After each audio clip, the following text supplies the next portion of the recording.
Film की शुरुआत में हम एक सुनसान जगह पर टीवी चलता हुआ देखते हैं, जहां एक टीवी होस्ट एक लड़की का इंटरव्यू ले रही होती है। ये लड़की हाल ही में होने वाले एक मैसेकर यानी एक कत्ले आम में जिंदा बच गई थी। दरअसल कुछ वक्त पहले ही एक कत्ले आम शुरू हो गया था, जिसमें बहुत सारे लोग मारे गए थे। सबको मारने वाला एक जोकर था, एक पागल जोकर जो किसी को भी बगैर किसी वजह के मार दिया करता था। आम तरीके से नहीं, बल्कि काफी बुरी तरह। इस जोकर का नाम था आर्ट दी क्लाउन, जिसे हम आर्ट कहेंगे। अब ये लड़की बच तो गई थी, मगर आर्ट ने इसकी शक्ल का बुरा हाल कर दिया था। उसके चेहरे का हुलिया ही बिगाड़ के रख दिया था। अब जो टीवी हम देख रहे थे जिसमें ये इंटरव्यू चल रहा था, ये आर्ट का था। क्योंकि वो भी ये सब देख रहा था, तो वो ठोकर मारकर टीवी को तोड़ देता है। जिसके बाद वो दोबारा से लोगों को मारने के लिए तैयार हो जाता है, जिसके लिए पहले वो अपना जोकर वाला मेकअप करता है और बाद में अपने खतरनाक हथियार उठाता है। टीवी होस्ट इंटरव्यू के बाद अपने दोस्त से फोन पर बातें करने लगती है। वो बता रही थी कि जो लड़की आज आई थी वो बहुत ही बदसूरत थी। उसका ये कहना ही था, तभी उसे अपने पीछे हलचल होती हुई महसूस होती है। वो चेक करने जाती है, लेकिन वहाँ पर कोई नहीं था। फिर तभी अचानक से वो इंटरव्यू वाली लड़की आती है और उस होस्ट की आंखों में उंगलियां घुसाकर उसकी आंखें फोड़ देती है। फिर वो उसके चेहरे का ही उंगलियां बिगाड़ कर उसे जान से मार डालती है। उसने ऐसा इसीलिए किया था क्योंकि उस जोकर यानी आर्ट ने जब से उस पर हमला किया था, तो वो बिल्कुल पागल हो गई थी। अब हम दो लड़कियों को देखते हैं जो एक दूसरे की काफी अच्छी दोस्त थी। इनमें एक लड़की का नाम तारा होता है। ये एक पार्टी से वापस लौट रही होती है और वो पार्टी थी हेलोवीन पार्टी। तो जाहिर है आज रात है हेलोवीन की रात। हेलोवीन दरअसल एक ऐसा त्योहार है जिसमें लोग अलग अलग तरह के कपड़े और मास्क लगा के फिरते हैं, और आर्ट भी हेलोवीन पर ही निकलता है एक के बाद एक शिकार करने के लिए। जब ये दोनों बातें कर रही थी तो आर्ट भी इनके पास से गुजर रहा था, जिसकी नजर इन दोनों पर पड़ जाती है। उसे देख तारा की दोस्त उससे मजाक करने लगती है, मगर अगले ही पल वो गायब हो जाता है। वो अब एक पिज्जा की दुकान पर आती है, जहाँ आर्ट भी इनके पीछे पीछे आ जाता है। अंदर आते ही वो तारा को घूरने लगता है। ये चीज तारा को काफी अजीब लगती है, मगर उसकी दोस्त तो जाकर आर्ट के साथ तस्वीरें बनाने लगती। अब ये चीज भी उसे बिल्कुल पसंद नहीं आती। आर्ट एक मशीन से अंगूठी निकाल कर तारा को पहना देता है, जिससे तारा को तो बहुत गुस्सा आता है, लेकिन उसकी दोस्त को तो ये चीज भी काफी अच्छी लगती है। अब वो वॉशरूम में जाकर उल्टी सीधी हरकतें करने लगता है, जिससे तंग आकर दुकान का मालिक उसे यहाँ से निकाल देता है। कुछ देर बाद वो दोनों भी वहाँ से निकलकर अपने घर जाने लगे, मगर देखते हैं कि गाड़ी का टायर तो पंचर है। अब तारा फौरन अपनी बहन जिसका नाम विक्टोरिया था उसे कॉल करके यहाँ बुला लेती है मदद के लिए। फिर वो अपनी दोस्त को कहती है कि मुझे वो जोकर ठीक नहीं लग रहा था, और क्या पता टायर उसी ने पंचर किया हो, क्योंकि उसने हमारी गाड़ी देख ली थी। उधर आर्ट ने दुकान के मालिक को काफी बुरी तरह मार कर उसके चेहरे पर आग लगा दी होती है, जिसके बाद वो दूसरे वर्कर को भी पकड़कर उस पर भी हमला कर देता है। वो उसे भी मार कर उसके चेहरे की जल्दी निकाल देता है। उधर तारा को वॉशरूम जाना था, मगर यहाँ आसपास कोई वॉशरूम नहीं था। तब उसकी नजर सामने एक बिल्डिंग पर पड़ती है, जहाँ से गार्ड बाहर आता है। तारा उसके पास जाकर यहाँ का वॉशरूम इस्तेमाल करने की इजाजत मांगती है, मगर वो इनकार कर देता है कि मैं यहाँ काम करता हूँ, तो मेरी नौकरी खतरे में पड़ सकती है। जिस पर तारा कहती है कि इतनी रात हो गई है, किसी को क्या पता चलेगा कि आपका वॉशरूम इस्तेमाल हुआ है। अब थोड़ा और कहने पर वो मान जाता है और उसे अंदर ले आता है। वो उसे वॉशरूम के पास छोड़कर चला जाता है। गाड़ी में बैठी तारा की दोस्त को खबरों से पता चलता है कि पिज्जा शॉप की मालिक और एक वर्कर की मौत हो गई है, और उन्हें मारने वाला एक जोकर जैसा दिखने वाला आदमी है, जिसने अपने हाथ में एक बैग भी पकड़ा हुआ था। अब ये जानकर वो समझ जाती है कि ये काम उसी जोकर आर्ट का है। तभी गाड़ी में तारा आकर बैठ जाती है, और जब वो इस सब के बारे में उसे बताने के लिए तारा की तरफ देखती है, तो पता चलता है कि तारा नहीं बल्कि आर्ट है। तारा जब गाड़ी की तरफ वापस आ रही थी, तो उसे एक बच्चे के रोने की आवाज आती है।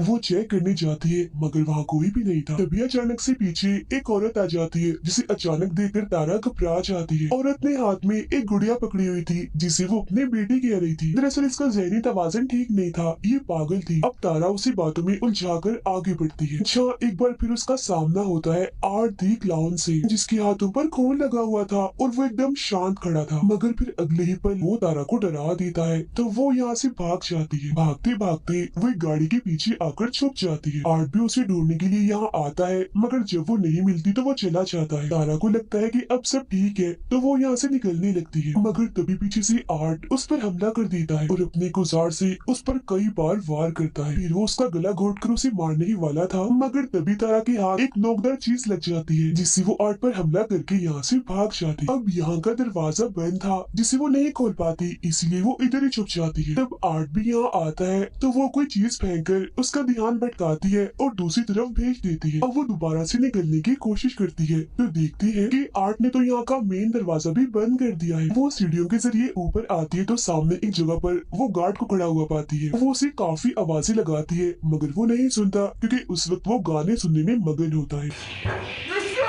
अब उसकी आवाज सुनकर आर्ट वहाँ आ जाता है और पीछे से उसे पकड़कर गले में इंजेक्शन लगाकर बेहोश कर देता है। अगले सीन में जब तारा को होश आती है तो वो खुद को एक कुर्सी पर बंधा हुआ पाती है। उसके मुंह पर भी टेप लगी हुई थी। उसके पास ही में आर्ट भी बैठा होता है और जब वो देखता है कि तारा को होश आ गई है तो वो उसे अपने हथियारों से डराने लगता है। फिर वो लाता है एक आरी और सामने का पर्दा हटाता है जहाँ उसने तारा की दोस्त को उल्टा लटकाया हुआ था, क्योंकि गाड़ी में जब वो उसके साथ आकर बैठा था तो उसने तभी उसे पकड़ लिया था। अब वो यहाँ बेरहमी की सारी हदें ही पार कर देता है। वो आरी से उसका पेट ही काट कर 2 हिस्सों में बांट देता है। अपने दोस्त का इतना बुरा हाल देखकर तारा की तबीयत भी खराब होने लगती है, मगर फिर वो हिम्मत करती है और काफी कोशिश करने के बाद खुद को छुड़वा लेती है। वो उसी के हथियार से आर्ट पर हमला करके यहाँ से भाग जाती है। आर्ट भी उसके पीछे पीछे जाकर ढूंढने लगता है मगर वो पीछे से आकर एक बार फिर उस पर हमला कर देती है। वो उसे काफी देर तक मारती रहती है।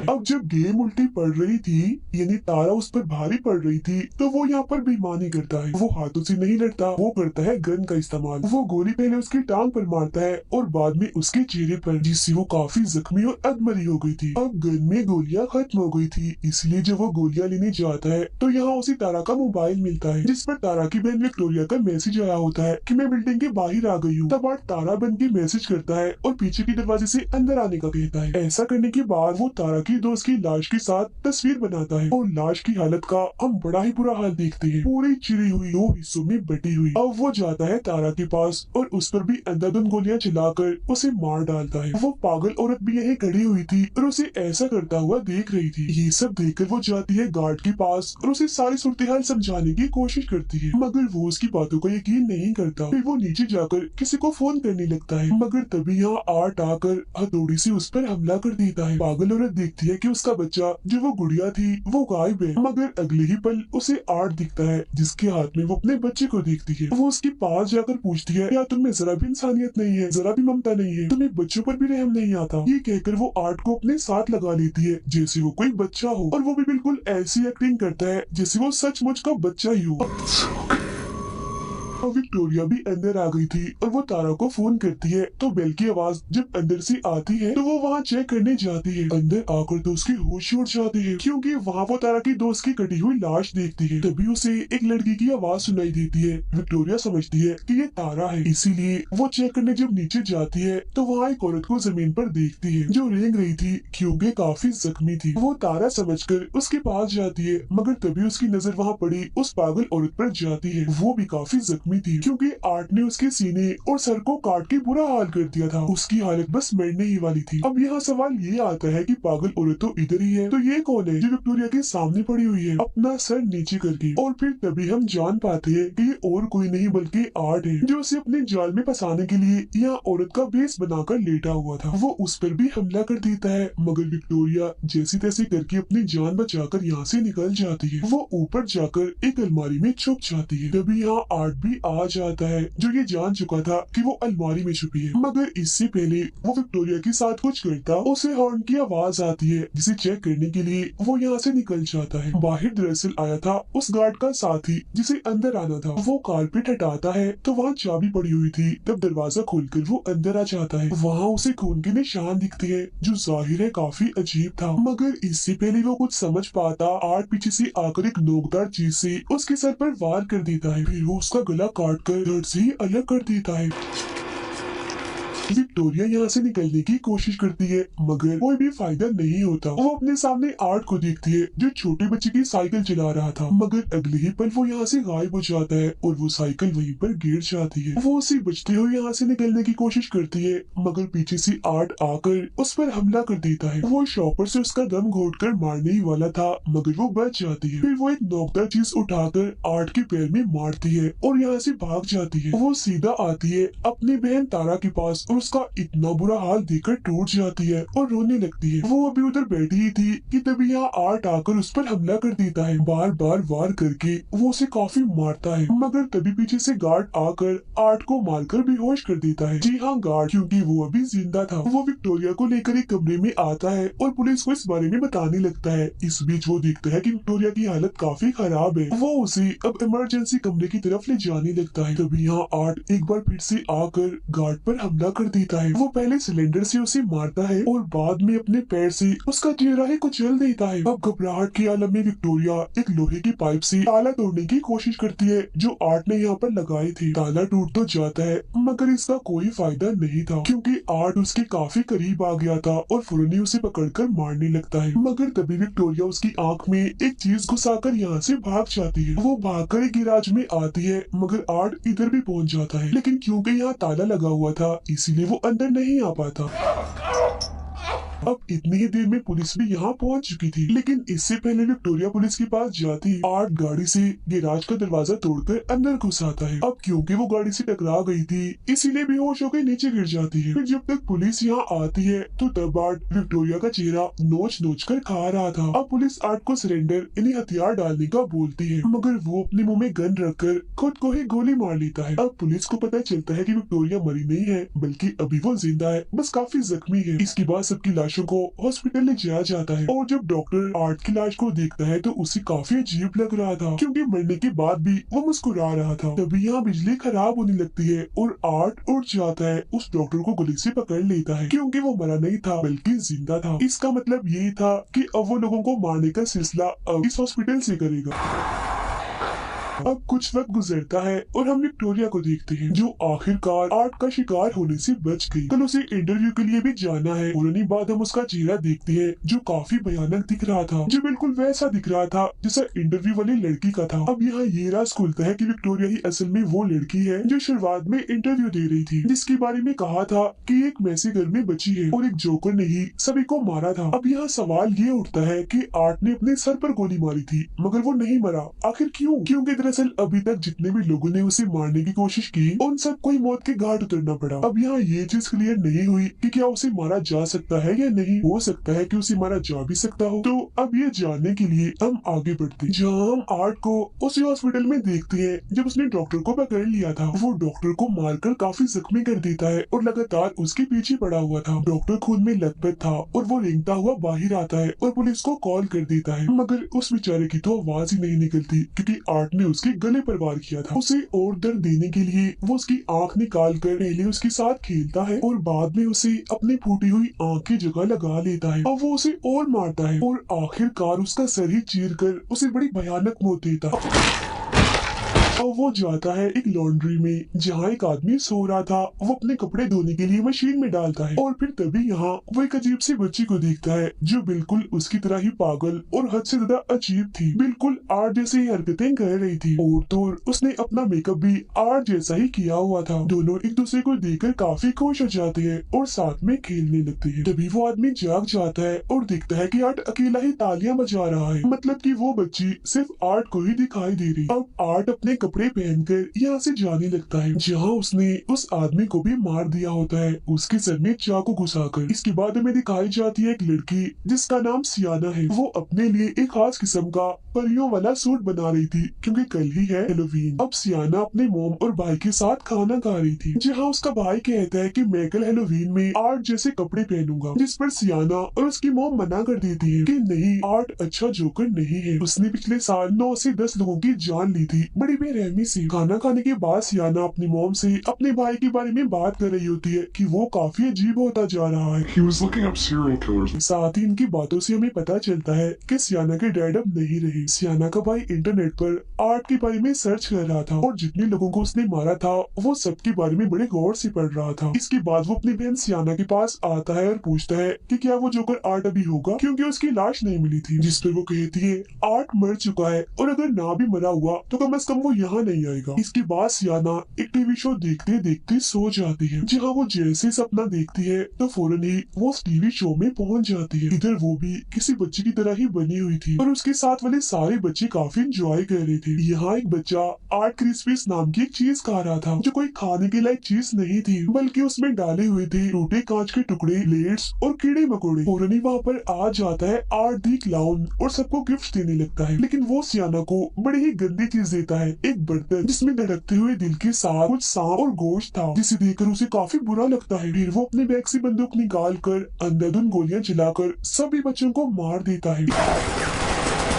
इस बीच सियाना भी जख्मी हो गई थी मगर जिंदा थी। वो आगे बढ़ती है तो आर्ट उस पर आग फेंकता है, तो वो एक बॉक्स में से तलवार निकालकर आगे कर देती है, जिससे आग उसका कुछ बिगाड़ नहीं पाती। असल में ये तलवार काफी ताकतवर थी जो सियाना को उसके डैड ने दी थी। अब इतना भयानक सपना देखकर वो डरते हुए अचानक से जाग जाती है और देखती है कि सच में उसके सामने वाले टेबल और टीवी पर आग लग चुकी है। तब उसकी मॉम जल्दी से यहाँ आकर आग बुझाती है। सब कुछ नॉर्मल होता है तो सियाना की मॉम उससे पूछती है कि तुमने जलती हुई मोमबत्तियां टेबल पर क्यों छोड़ी, जिस पर वो कहती है मोम मैंने तो मोमबत्तियों को जलाया तक नहीं था। सियाना अपने कमरे में जाकर उस तलवार को देखती है, जहाँ वो बिल्कुल ठीक पड़ी थी, उसे कुछ भी नहीं हुआ था। उधर आर्ट हेलोवीन की तैयारी कर रहा था, मतलब वो तेजदार हथियार बना रहा था मैसेकर करने के लिए। वो अजीब बच्ची जो उसके साथ ही टीवी चलाती है और वही शो देखने लगती है जिसमें टीवी होस्ट विक्टोरिया का इंटरव्यू ले रही थी। जिसके बाद हमने देखा था कि आर्ट ने ठोकर मारकर टीवी तोड़ दिया था। तो यहाँ भी वो ऐसे ही करता है क्योंकि ये वही सीन है। स्कूल में सियाना का भाई और उसके दोस्त एक मरे हुए चूहे को देख रहे थे। तभी यहाँ टीचर आती है और तीनों को डांट कर क्लास में जाने का कहती है। क्लास खत्म होने के बाद जब सियाना का भाई नीचे आता है तो वो अपने सामने पाता है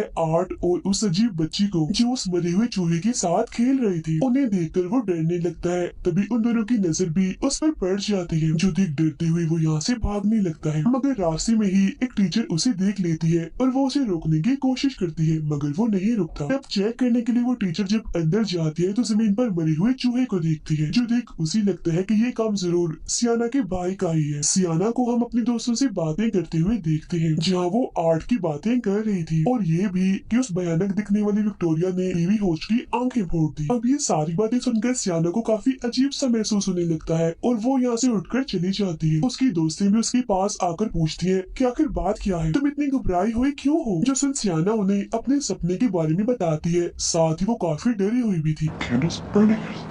अगले दिन वो अपने दोस्त के साथ हेलोवीन की शॉपिंग करने चली जाती है। उसके दोस्त को कॉल आ जाती है जो सुनने वो बाहर चली गई थी। तब बदकिस्मती से वहाँ आ जाता है आर्ट दी क्लाउन। तब सियाना उससे बचते हुए ऊपर चली जाती है और कुछ खरीदने की एक्टिंग करने लगती है, लेकिन मुसीबत वो अपना बैग तो नीचे ही भूल गई थी जिसमें पैसे रखे थे। तब पलक झपकते ही आर्ट उसका बैग लेकर आता है तो वो पैसे देती है, लेकिन यहाँ आर्ट उसे परेशान करने का, तंग करने का कोई मौका नहीं छोड़ता। मगर सियाना अभी भी इस सोच में है कि ये सच में आर्ट ही है या कोई उसके साथ मजाक कर रहा है। पर इसके बाद वो यहाँ से चली जाती है। उसके जाते ही आर्ट दुकान बंद कर देता है, मतलब वो टैग जिस पर दुकान खुली लिखा था वो उसे पलटकर बंद की तरफ कर देता है। इसके बाद वो अपने लिए एक छोटा सा बाजा खरीदता है, मगर पैसे देने की बजाय वो अपने हथियार बाहर निकालने लगता है, जो देख दुकानदार को गुस्सा आ जाता है और वो आर्ट को बातें सुनाने लगता है। तब उसका मुंह बंद करने के लिए आर्ट पहले उसके सर पर बोतल से मारता है और बाद में उसकी आंख में एक मोटी चीज घुसा देता है। इस सबसे भी जब उसका दिल नहीं बढ़ता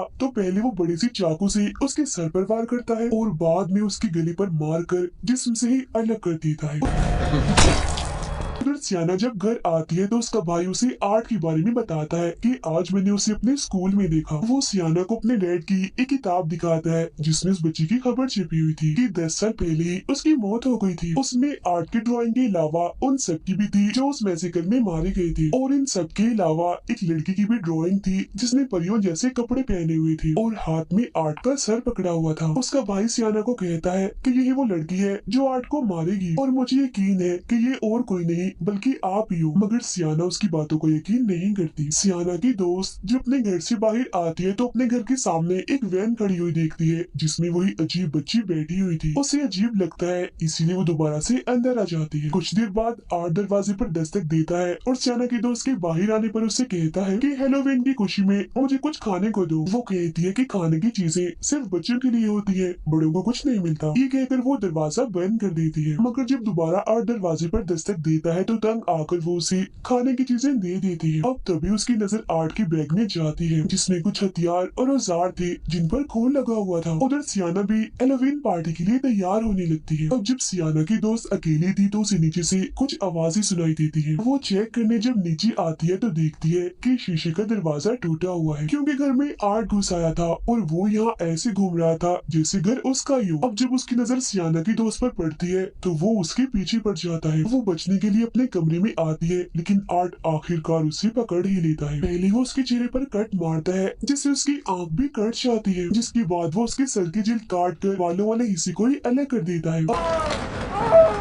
अब बेरहमी उसकी हद से बढ़ जाती है क्योंकि वो चाकू से उसकी पीठ को काफी गहरा काट देता है। वो फिर उसकी बाजू ही उसके जिस्म से अलग कर देता है। अभी भी उसका दिल नहीं भरता तो वो अपने हाथों से उसके चेहरे की स्किन नोच नोच कर अलग कर देता है। वो उसका बहुत बुरा हाल कर देता है, काफी खून बह रहा था उसका। कुछ वक्त के बाद जब उसकी मॉम घर आती है तो वो ऊपर आकर बड़ा ही भयानक नजारा देखती है कि पूरा कमरा खून से भरा पड़ा है और वो खून है उनकी बेटी का, जहाँ अब आर्ट उसके बचे हुए जिस्म की चीर फाड़ कर रहा था। उसका बहुत ही बुरा हाल था मगर हैरत कि वो अभी भी जिंदा थी। इसके बाद वो उसकी मॉम को भी काफी बुरी तरह से मार देता है। फिर जब बच्चे हेलोवीन की चीज लेने आते हैं तो वो बच्चों को उस लड़की की मॉम के सर में कैंडिस रख कर देता है। बच्चे कुछ भी समझ नहीं पाते, उन्हें ही नकली सर लगता है और वो यहाँ से चले जाते हैं। उधर हेलोवीन पार्टी में सियाना को अपनी दोस्त की फिक्र हो रही थी क्योंकि अभी तक वो पार्टी में नहीं आई थी, जबकि उसकी बाकी दोस्त पार्टी में आ गए थे। फिर वो डांस करने लगते हैं और काफी मजे कर रहे थे।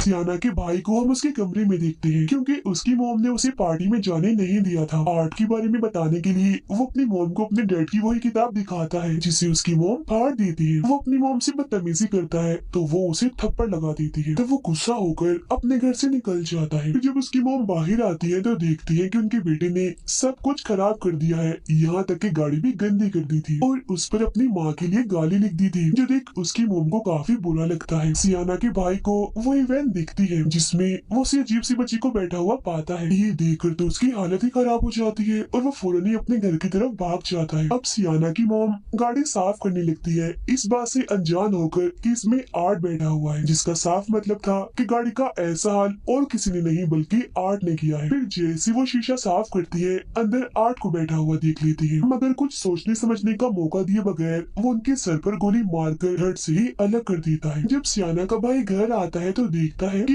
आर्ट ने उसकी मॉम की बड़ी बुरी हालत कर दी है, उनके चेहरे का हुलिया ही बिगाड़ दिया है। जिसके बाद आर्ट सियाना के भाई को भी पकड़कर बेहोश कर देता है और अपने साथ ले जाता है। पार्टी में डांस करते करते सियाना को वही अजीब बच्ची दिखती है जो उसे ही घूर रही थी, जो देख उसकी हालत खराब हो जाती है। वो काफी डर गई थी, इस वजह से सियाना के साथ साथ उसके दोस्तों को भी पार्टी छोड़कर यहाँ से जाना पड़ता है। सब नॉर्मल होने के बाद जब सियाना गाड़ी में बैठी थी तो उसके पास उसके भाई की कॉल आती है जो कहता है कि मैं एक पार्क में हूँ, मुझे तुम्हारी मदद चाहिए, तुम जल्दी से आ जाओ इधर। ये असल में और कोई नहीं बल्कि वही अजीब बच्ची थी क्योंकि सियाना का भाई तो बेहोश था और वो आर्ट के साथ ही थी। वो तो बस आवाज बदलकर सियाना से बात कर रही थी। कुछ वक्त के बाद वो लोग उस पार्क के पास पहुंच जाते हैं जहाँ सियाना अपने भाई को ढूंढने के लिए अंदर जाती है। तभी उसे अपने भाई का मैसेज आता है कि मैं टेरिफायर में फंस चुका हूँ, यानी एक भूत बंगले में। तब उसे ढूंढने के लिए सियाना अंदर जाती है। गाड़ी में सियाना का दोस्त किसी वजह से बाहर आता है मगर तभी आर्ट उसे चाकू घुसाकर मार देता है। फिर वो उसके दोस्त को भी पकड़कर अपने साथ ले जाने लगता है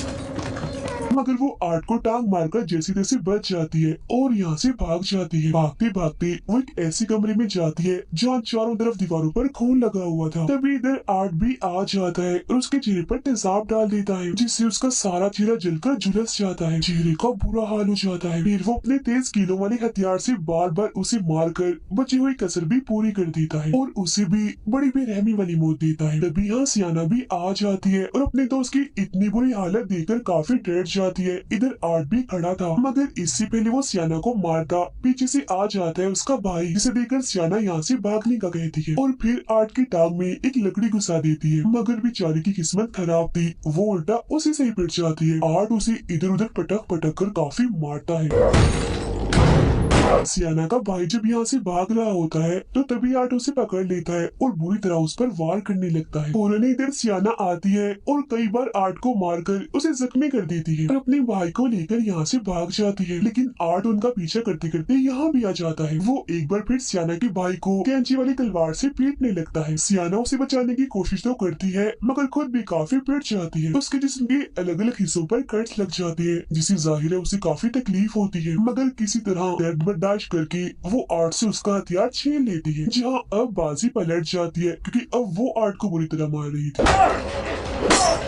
फिर वो उसके सर में एक पाइप घुसाकर बुरा हाल कर देती है, लेकिन अगले ही पल वो उठता है और सियाना को पकड़ लेता है। वो उसे मारने ही वाला था मगर सियाना का भाई उसकी गन निकालकर आर्ट को ही गोली मार देता है। तभी यहाँ वो बच्ची सियाना की मोम के रूप में आती है और उसकी आंखें बंद करके ये दिखाती है कि तुम्हारी मोम भी मारी गई है। जो देख सियाना की बची हुई हिम्मत भी खत्म होने लगती है। फिर वो देखती है कि उसका भाई यहाँ नहीं है। फिर वो अपने भाई को ढूंढती है तो पता चलता है कि आर्ट उसे एक अलग ही जगह पर ले आया। अब जैसे सियाना आर्ट के पास आती है तो वो उसे धक्का देकर नीचे बेसमेंट जैसी जगह पर गिरा देता है, लेकिन वो मरती नहीं, बच जाती है। तभी उसे नीचे एक जगह से कोई आवाज लगाने लगता है। इतनी ही देर में आर्ट उसके बहुत ही पास आके खड़ा हो जाता है और उसी जादुई तलवार से जो उसके डैड ने उसे दी थी सियाना को मारकर नीचे गिरा देता है। अब की बार सियाना एक शो में आके गिरी थी मगर वो एक शीशे की बॉक्स में बंद थी जिसमें पानी भरा हुआ था। वो यहाँ से निकलने की काफी कोशिश करती है मगर नहीं निकल पाती और मर जाती है। उधर आर्ट सियाना के भाई को खाने लगता है मगर जैसे उसका भाई चिल्लाता है